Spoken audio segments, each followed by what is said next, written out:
kailangan kayong malaman eh. Andres, knockout kasi yung kinatalo ng kapatid mo. Namuruan siya eh. Naku, Matos. Eh hanggang ngayon di pa rin siya nagigising. Dito kami sa ICU, dito sa ospital sa Japan. Ano hindi gumigising? Ano ka, Matos? Gusto ko makita ka anak ko! Jonathan, gusto ko makita ka anak ko! Ay! Gusto ko makita ka anak ko! Ay! Jonathan! Gusto ko makita anak ko! Nay, ito po si Bong.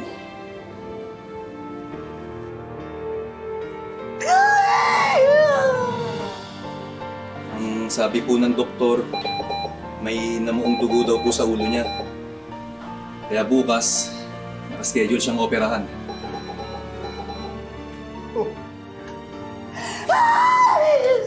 Dahil wala namang pera para mapuntahan sa Japan si Bong, umasa na lang ang pamilya niya sa mga ibinabalita ni Coach Jonathan tungkol sa kalagayan ni Bong. Ayon sa doktor, walang kasiguraduhan ang paggising ni Bong at kung muli man siyang magkamalay, hindi tiyak kung makakabalik pa siya sa pagbaboxing. Hanggang sa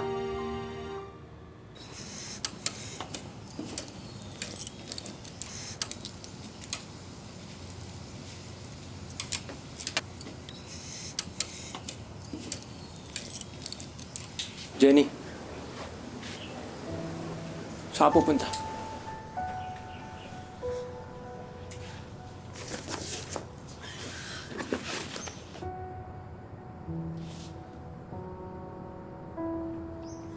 Uwi na ako ng probinsya. Kailangan ako ni nanay. Hindi naman kaya tatakasan mo yung kapatid ko. Dahil ba sa nangyari sa kanya? Ha? Kaya iiwanan mo na siya? Ano? Gusto mo malaman yung totoo? Nag-aalala ako para kay Bong. Pero natatakot ako na uuwi siya sa akin na baldado. Kuya, hindi ko pinangarap na mag-alaga ng isang lumpo habang buhay. Paano yung magiging anak niyo? Pag-uusapan na lang namin yon kung sakaling magising siya. Mauna na ako, kuya.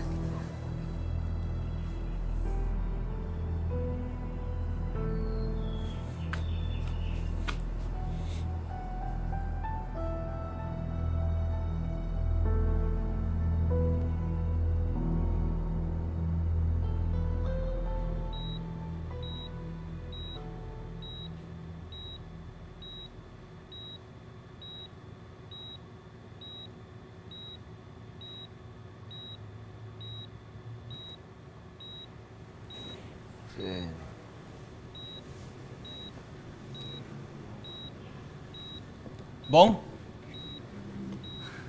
Bong, gising ka na? Salamat sa Diyos. Coach. Anong nararamdaman mo? May masakit ba sa'yo?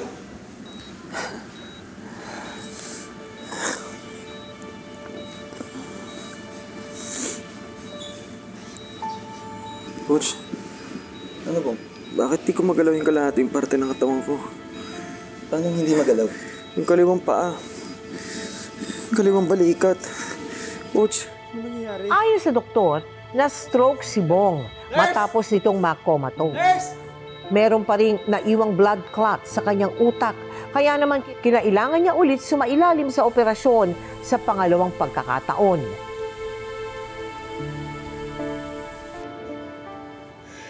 Anak, araw-araw ko namin pinagdarasal. Naniniwala ako na gagaling ka. May awa ang Diyos, anak. Salamat ha, May. Bye. Kuya Andres. Na kasi kayo mag-alala sa akin. Lalo ka na, May. Magpapagaling ako at gagaling talaga ako dito kasi na-miss ko na kayo. Gusto ko na nga kayo makita eh. Tsaka gusto ko, andyan ako kapag manganganak na si Jenny. Teka, nasaan nga ba si Jenny? Eh, tinatawagan ko siya, hindi ko siya makontak. Hindi kayo sumasagot? May. Tol. Si Jenny kasi umuwi muna sa probinsya nila. Kailangan daw kasi siya ng pamilya niya eh. Ha? Eh, anong problema? Eh, malapit na siya manganak ah. Wala naman siyang sinabing dahilan, Tol. Kuya, may tinatago ka ba sa akin? May. Asan ba talaga si Jenny? Tol, easy ka lang. Baka mamaya kung mapano ka pa eh. Nasaan nga siya? Umalis ba siya? Iniwan ako. Bago siya umalis, Tol, sabi niya sa amin, sobrang gulo daw ng isip niya. Hanggang ngayon, di pa rin niya kami kinokontak.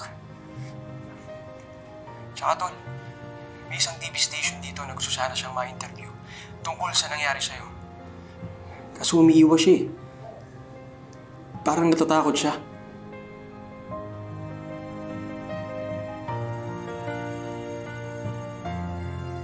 Parang may tinatago. Hindi pwede. Sige na kuya. Bye. Tatawagan ko si Jenny.